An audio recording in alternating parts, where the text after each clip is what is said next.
recognizing the removed Speaker and Clerk as legitimate office holders contrary to court rulings and Senate resolutions, declaring sittings held outside gazetted precincts null and void, and 3, undermining the principle of separation of powers by enabling an illegal parallel assembly structure to transact county business. Honorable Senators, kindly find your way to the nearest seat. This is quite a long communication. And those who are misplaced can now go back to their comfort zones.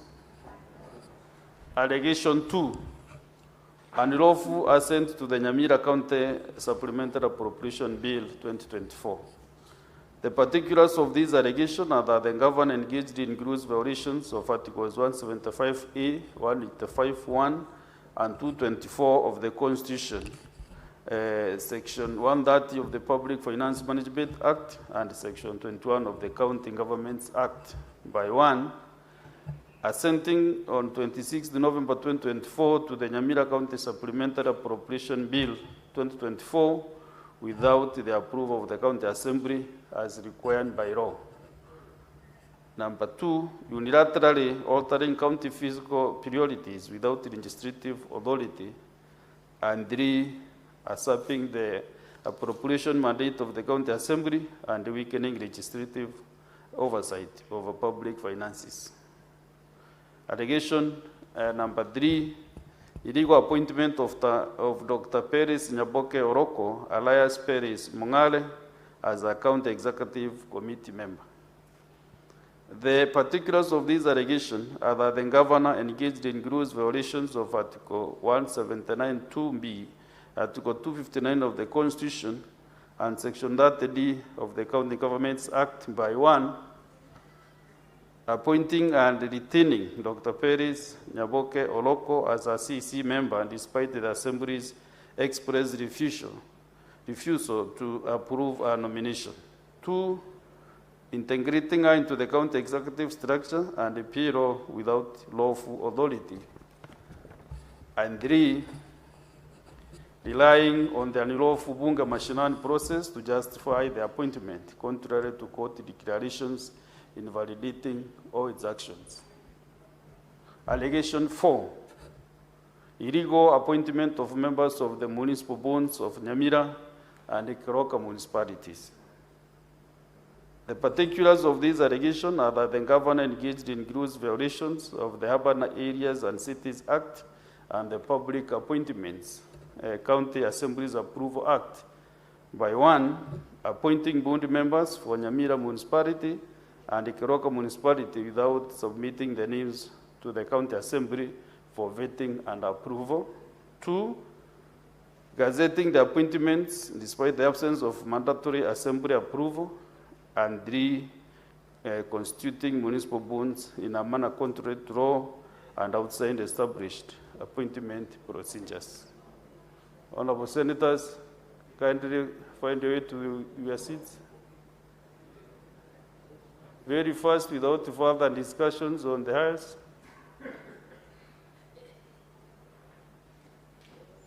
Allegation 5, unlawful appointment of a selection panel for the County Public Service Board. The particulars of these allegations are that the governor engaged in gross violations of the County Governments Act and Public Appointments County Assemblies Approval Act by 1, unilaterally appointing a selection panel to recruit members of the County Public Service Board without Assembly approval. 2, enabling the panel to recruit their chairperson, secretary, and members contrary to procedural requirements. And 3, interfering with the lawful mandate of the County Assembly in the appointment process. Allegation number 6, failure to appoint the chairperson, secretary, and members of the County Public Service Board, CPSB. The particulars of these allegations are that the governor violated statutory obligations relating to county staffing and administration by 1, failing to fill long-standing vacancies in the County Public Service Board since July 2025, and allowing the board to remain non-functional, resulting in an administrative paralysis in human resource function of the county government of Nyamira. Allegation number 7, failure to deliver the state of the county assembly and annual reports. The particulars of this allegation are that the governor violated Article 183(3) of the Constitution and Section 32K of the County Government Acts by 1, failing to deliver the mandatory state of the county address for the financial years 2023-2024 and 2024-2025. And 2, failing to submit annual reports on the progress of the county, and 3, undermining transparency and accountability obligations imposed on the office of the governor. Allegation number 8, failure to comply with the court orders on the appointment of Mr. Crave Ogwola to the County Executive Committee. The particulars of this allegation are that the governor engaged in gross violations of Articles 10 and 159 of the Constitution and the principle of rule of law by 1, failing to appoint a duly nominated CC member, Mr. Crave Ogwola, contrary to binding court orders, and 2, exposing the county to financial loss amounting to approximately Kenya shilling 6 on the senators. Senator Chalegei. Exposing the county to financial loss amounting to approximately Kenya shilling 6.9 million in salary arrears from non-compliance, and 3, accruing additional legal costs and undermining judicial authority.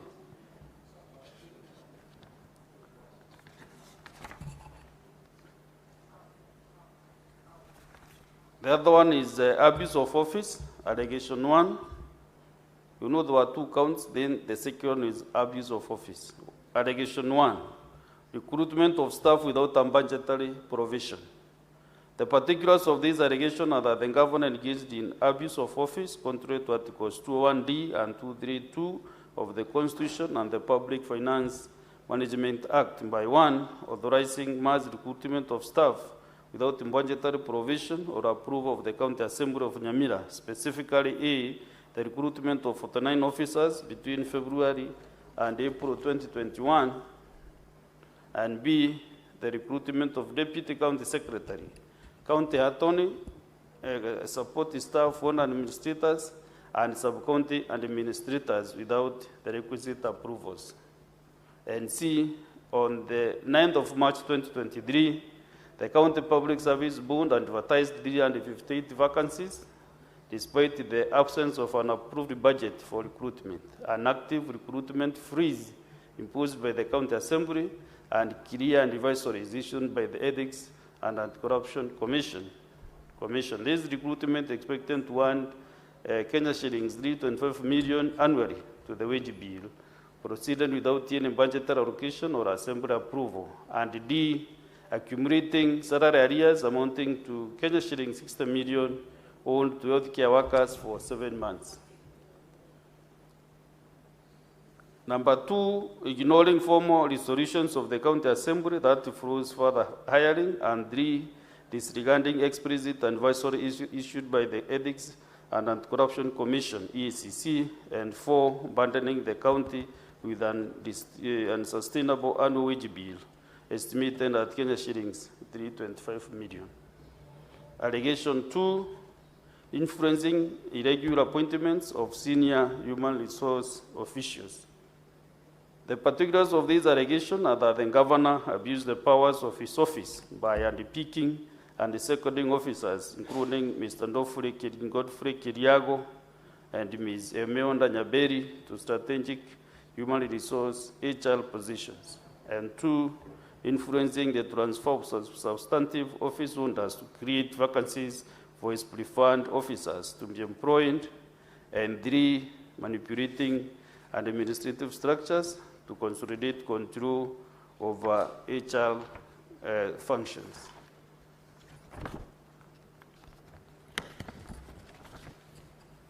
Allegation 3, personal enrichment through irregular salary arrears. The particulars of this allegation are that the governor engaged in abuse of office and financial impropriety by 1, awarding himself irregular salary arrears amounting to Kenya shillings 5,649,706,000, using HR officers irregularly appointed or influenced the process of payments, and 3, having a pattern of questionable claims, including a prior Kenya shillings 13 million, a housing compensation, and a double medical claim. Allegation 4, payroll fraud, syndicate resulting in loss of public funds. The particulars of this allegation are that the governor was involved in or failed to prevent payroll irregularities, contrary to Articles 201 and 226 of the Constitution, by 1, presiding over or allowing irregular overpayments to ECDE teachers amounting to more than Kenya shillings 25,018,852, in addition to Kenya shillings 1,100,467 and Kenya shillings 700,836 in other irregular payments. 2, receiving illegal benefit, which are admitted under oath, and 3, overseeing payroll fraud estimated at Kenya shillings 32 million. Senator Ndioke, you can have your seat. Just take the nearest seat possible so that we conclude this communication. Allegation 5, influencing dual appointments outside the lawful establishment. The particulars of this allegation are that the governor abused his office by 1, creating duplicate positions for owned administrators and sub-county administrators. 2, allowing double occupation of certain offices, leading to double payment of salaries, and 3, violating the lawful establishment structure approved by the County Public Service Board. Allegation 6, usurpation of the powers of the Auditor General and the County Public Service Board.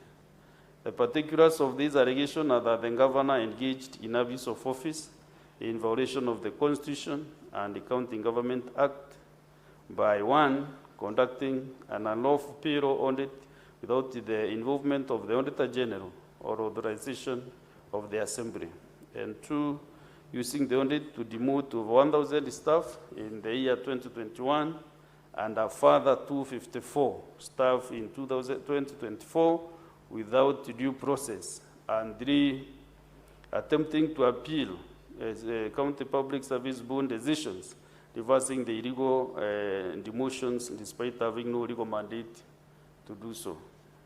Allegation number 7, an unlawful suspension of the Secretary of the County Public Service Board. The particulars of this allegation are that the governor abused his office by 1, purporting to suspend the Secretary of the CPSB without any constitutional or statutory authority, and 2, interfering with the independence of the functioning of the County Public Service Board, and 3, obstructing lawful human resource and administration within the county.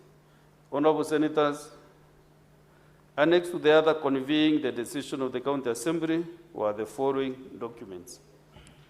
1, a copy of an approved notice of motion dated 11th November 2025.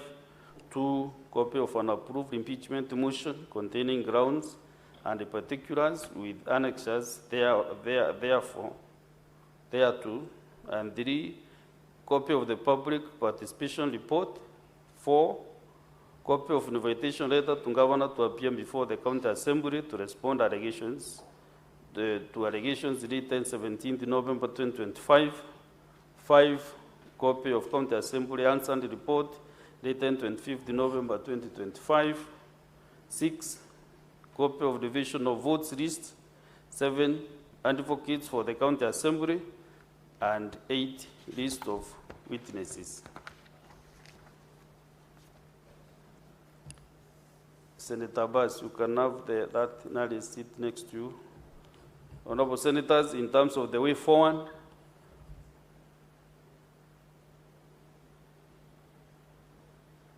Senator Abbas.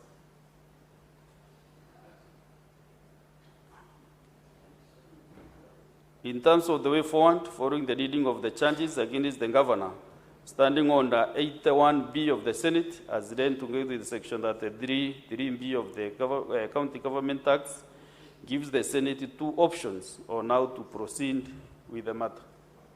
The Senate may, one, or aim by resolution appoint a special committee comprising 11 of its members to investigate the matter, or B, investigate the matter in plenary. The Senate Majority Leader will, at an appointed time during this sitting, give notice of motion for the establishment of a special committee. Should this motion be carried, the special committee will be required under Section 33(4) of the County Government Act and standing under 82 of the Senate Standing Orders to investigate the matter and to report to the Senate on whether it finds the particulars of the allegations against the governor to have been substantiated. In the event that the motion for the establishment of a special committee does not pass, the fallback position is that the Senate shall proceed to investigate and consider the matter in plenary. In this event, I will appoint the dates on which the Senate will sit in plenary to hear and determine the charges against the governor. Honorable Senators, I wish to emphasize that when we come to the debate on the motion of the establishment of the special committee, debate on the motions will be limited to the substance of the motion, principally whether or not to establish the special committee. It will not be a debate on the substance of the impeachment or its merits, propriety, prudence, or even the constitutionality or the legality of the processes that have preceded the submission of this matter to the Senate. It is therefore not permissible to deviate to any issues other than the motion before the Senate. In the meantime, and during the pendency of the impeachment process in the Senate, I wish to caution honorable senators to refrain from publicly commenting on the merits or on the merits of the impeachment motion before the Senate. Doing so would amount to anticipation of debate, which is an infringement of standing under 99 of the Senate Standing Orders. Accordingly, it shall be out of order within the meaning of Standing Order 122 for any senator to make comments, whether written or spoken, relating to the conduct of the governor or the impeachment process outside the confines of the impeachment proceedings.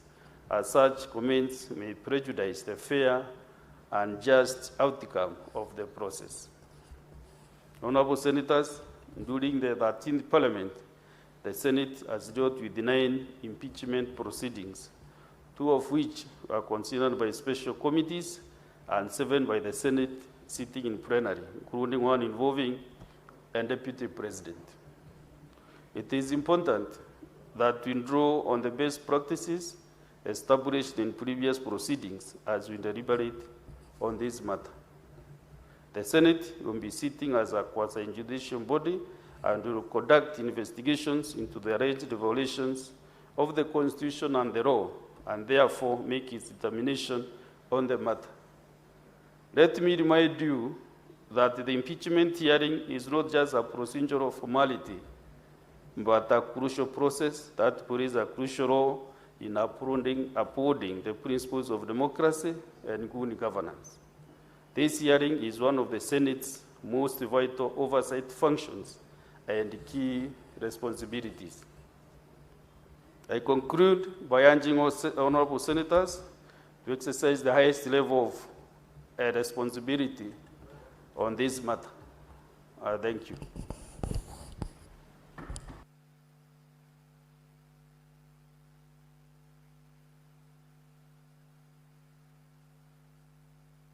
Next, on the clerk.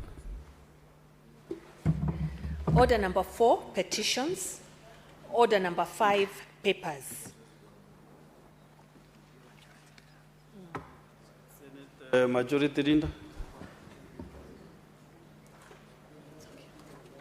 Mr. Speaker, I beg to lay the following papers on the table of the Senate today, that Thursday, the 27th of